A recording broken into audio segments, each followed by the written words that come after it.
Hello students. So we will continue with the review of the statistical theory. Initially we are looking at the probability framework for statistical inference. In this we have so far looked at things like we have defined what is a population, what is a random variable. We have defined the idea of the probability distribution function, the moments of the distribution. For a single variable, the moments include mean, variance, standard deviation, kurtosis, skewness and kurtosis, and for two variables it includes things like covariance, correlation, etc. Then we also introduce the idea of the conditional distributions and conditional means. Today we are going to talk about distribution of a sample of data drawn randomly from a population. So far we have been talking about the population itself. Today we will talk about when you draw a particular sample from a population, how can you ensure that this sample is representative of the population? What are the conditions needed for this? What are the distribution of the sample of data? So this is what we will talk about today.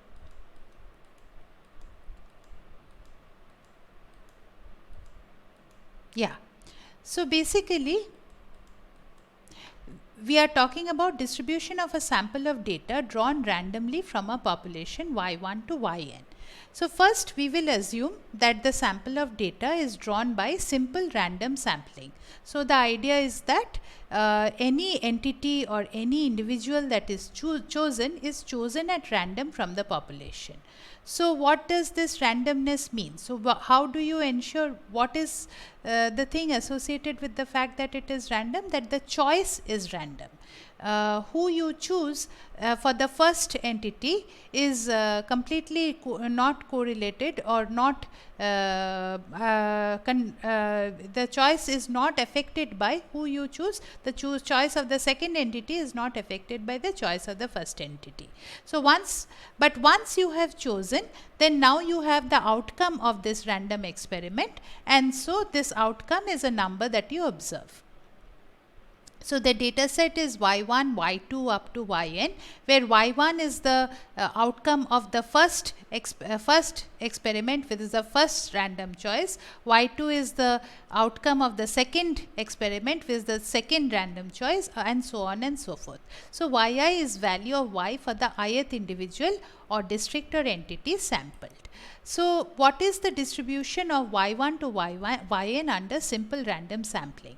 First, we have to understand that if the outcome is for the first experiment, so you could have chosen anyone out of the entire population, and in the second experiment, second choice, that choice of the second individual that you make, that is also from the entire population. The choice of the first individual y1 and the choice of the second individual, these are independent of each other because it is random sampling. Hence y1 and y2 are independently distributed. Their distribution of one is not dependent on the distribution of the other. Also, since they come from the same population, they are identically distribution. That is, under simple random sampling, y1 and y2 are said to be independently and identically distributed. Okay, so this is a very important concept in probability, which is the idea of independently and identically distributed. Now, we now come to the framework. Because they are independently and identically distributed, we can make some statements about the sample, the properties of the sample itself. Once you have chosen a simple sample through simple random sampling, we can say something about the properties of the sample. So this framework allows rigorous statistical inferences. Now that we have chosen this sample, we can make some inferences about the population from the sample, and this process of making an inference about the population from the sample is called estimation. So suppose you want to estimate the population mean, y bar, or the simple arithmetic mean of the sample, is said to be a natural estimator of the population mean. So what are the properties of this y bar, and why should we? So here I want to clarify that the population mean is basically mu y, which is unknown, and the sampling mean is y bar, which is known from a given sample. So y bar is said to be a it is said to be a good estimation of the population mean. You could use other estimators, such as you could use the first observation that you choose, which would be actually a bad estimator.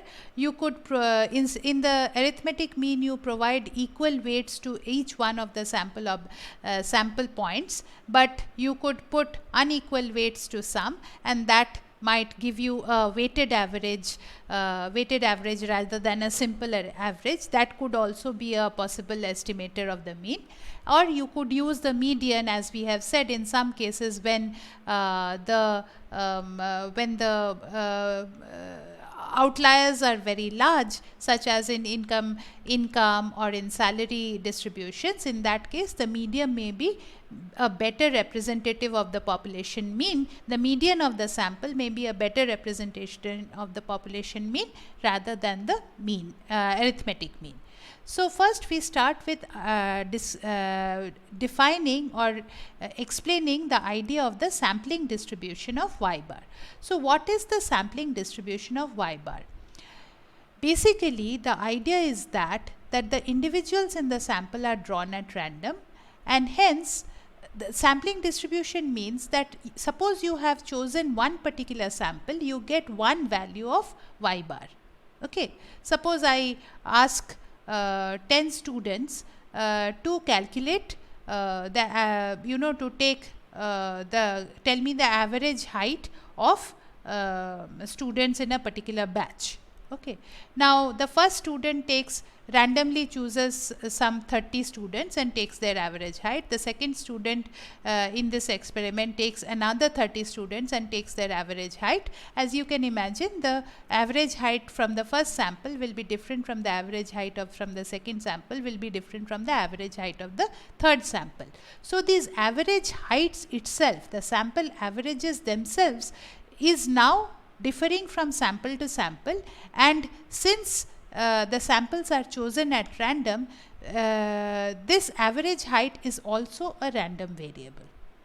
Okay, so you have to think about it a little bit. What is the average height? The average height is basically y bar is equal to y1 plus y. Y1, it is not writing very well, but y1 to y2 up to yn divided by n. Okay. Sorry. Divided by n, and over here there won't be divided. So each of these variables is random, and each of these y1 is random, y2 is random. So since all of them are random, a function of all of them will also be a random variable. So so basically, what is if you take the sample averages and you have the sampling distribution of the sample averages themselves, this distribution has a mean and a variance. So notice that over here we are not saying expected value of y, but we are saying expected value of y bar and variance of y bar. Basically, we are saying that the sample averages themselves have a distribution, and what is the expected value of that distribution and what is the variance of that distribution. This forms the sampling distribution, and the concept of the sampling distribution underpins all of econometrics, because many times in order to understand relations in the population, we take small samples and we try to understand relations within that sample. So let us take a particular case where y takes on a discrete value of 0 or 1. Okay, it is a Bernoulli random variable, and there is a certain probability with which it takes a value of 1, and there is a certain probability with which it takes a value of 0. Say that probability is 0.22, and the probability of it taking a value of 1 is 0.78. Okay. Now for if you take say let us take a particular example. So we are saying that what is the probability that an individual will not get COVID. Okay, so that is probability y equals to 1. 1 stands for the person not getting COVID. The probability is 0.78. The person getting COVID is 0.22. So for one particular individual, the expected value of y is just the probability of y taking on a value of 0 multiplied by 0 plus the probability of y taking on a value of 1 multiplied by 1. So probability p into 1 plus 1 minus p into 0, that is equal to p, that is 0.78. Okay. So here the p is 0.78. Now what is the variance of this distribution? This is the average value. Expected value of y is the average value. The variance is p into 1 minus p. This is just the variance of a Bernoulli random variable, which is 0.78 multiplied by 1 minus 0.78, which is 0.1716. Now this is for one individual. Now if you take two individuals and we take what is the average probabilities for two individuals. So one outcome could be, so let us look at it over here. So suppose we have two individuals.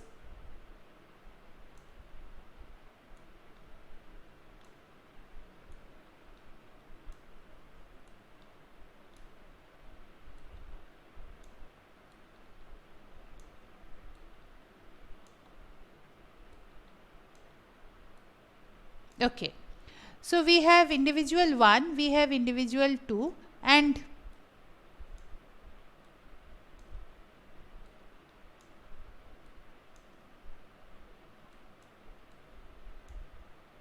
okay, individual 1 could it could be that neither of them get COVID, okay, or it could be that one of them get COVID, the other one doesn't get, or this one could get COVID and this one doesn't get, or that both of them get COVID.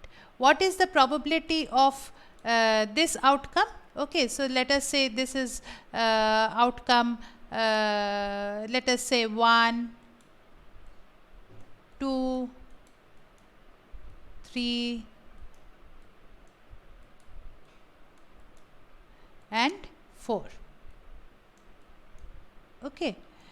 So what is the probability of this outcome? The probability of outcome is 0.22 into 0.22, that is 0.0484.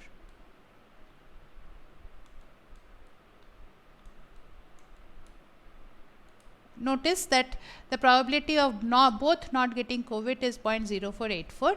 The probability of both getting COVID is 0.78 square, that is 0.6084, and the probability of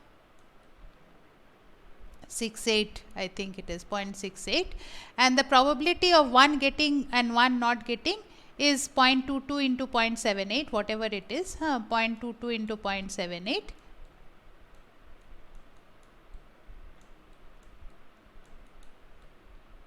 And 0.78 into 0.22. I am sorry for the really bad handwriting. Let me just try to use, 0.22. That's much better. I should have been using the stylus in the first case.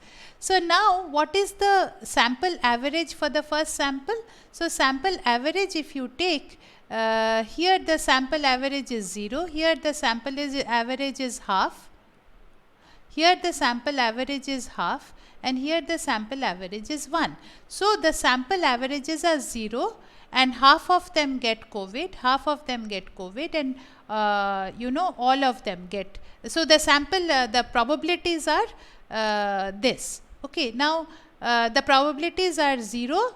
I'm sorry.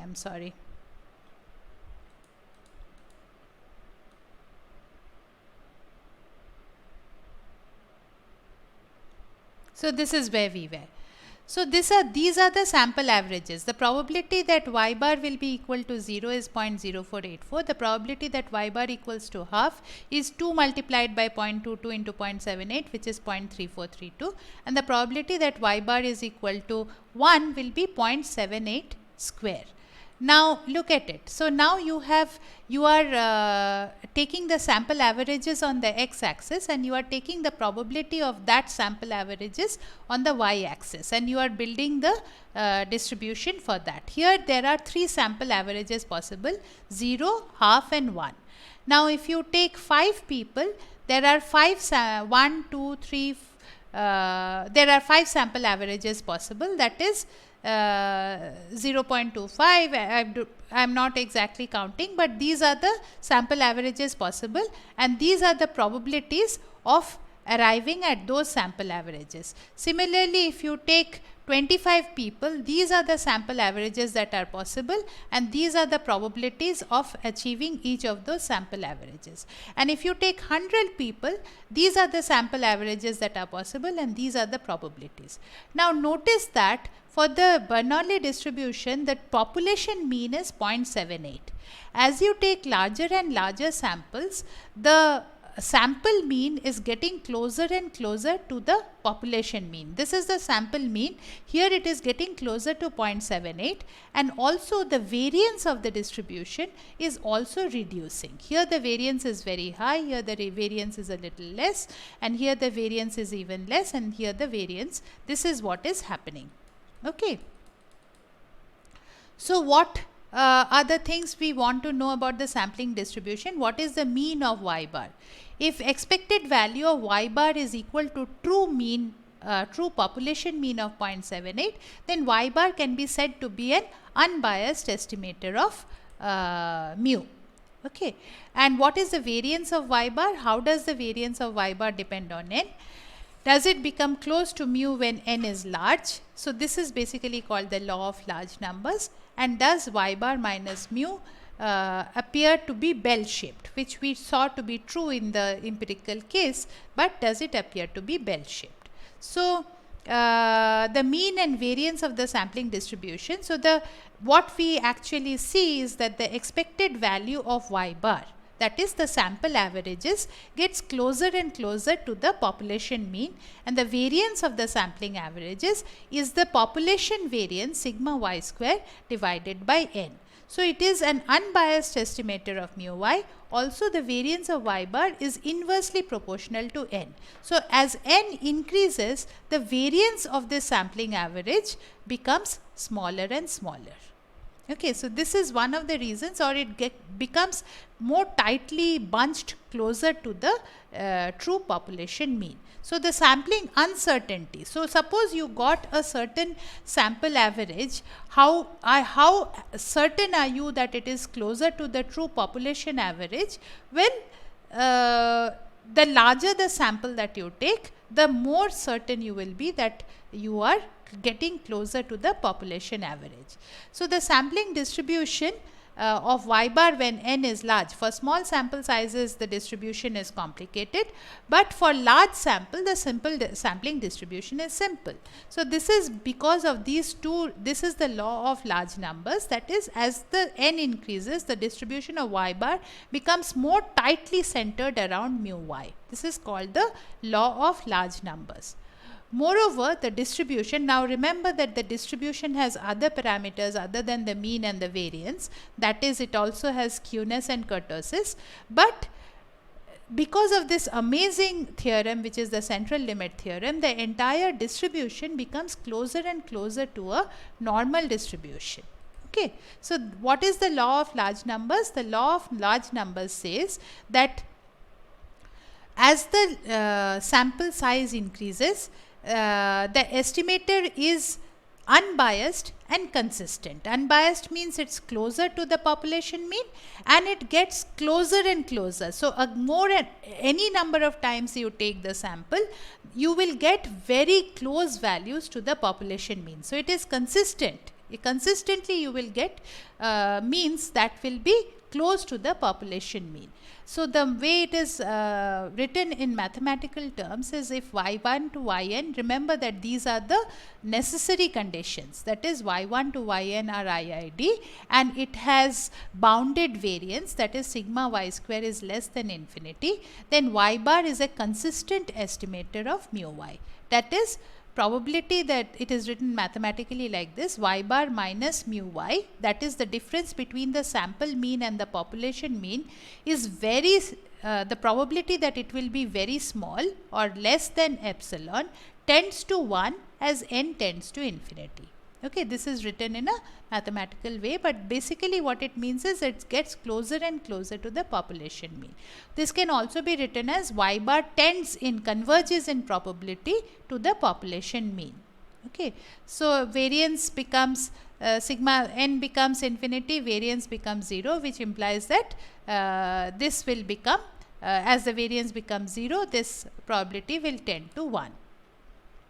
The central limit theorem says that when n is large, the distribution of y bar is well approximated by a normal distribution. So this is another amazing result, which basically says that with large sample sizes, not only does the sample mean get closer and closer to the population mean and the variance becomes small, but overall the distribution takes on can approximates a normal distribution. So normal distribution with mean mu y and variance sigma y square by n. We have already seen that the sampling distribution has mean mu y and variance sigma y square by n. So this is normally distributed, and so if you subtract expected value or the sample expected value of y bar from the y bar and divide it by the variance of y bar or divided by sigma y by root n, this is approximately distributed as a standard normal variable. So what happens to the sampling distribution of y bar when y is Bernoulli, p equals to 0.78? It gets closer to the true population mean, and it resembles more and more like a standard normal distribution. So if you subtract the expected value of the expected value of y bar is 0.78. If you subtract y bar minus 0.78, then you will get a standard normal distribution. So to summarize the sampling distribution of y bar. So remember that the sampling distribution is something that is a property of the sample mean. So if y1 to yn are IID with a bounded variance between 0 and infinity, the exact finite sampling distribution of y bar has mean mu y. Y bar is an unbiased estimator of mu y, and variance sigma y square by n. Other than its mean and variance, the exact distribution of y bar is complicated, but when n is large, y bar minus expected value of y bar divided by root of variance of y bar is approximately distributed according to the standard normal distribution by the central limit theorem. This is a very important result which allows us to draw a lot of inferences when we build econometric models.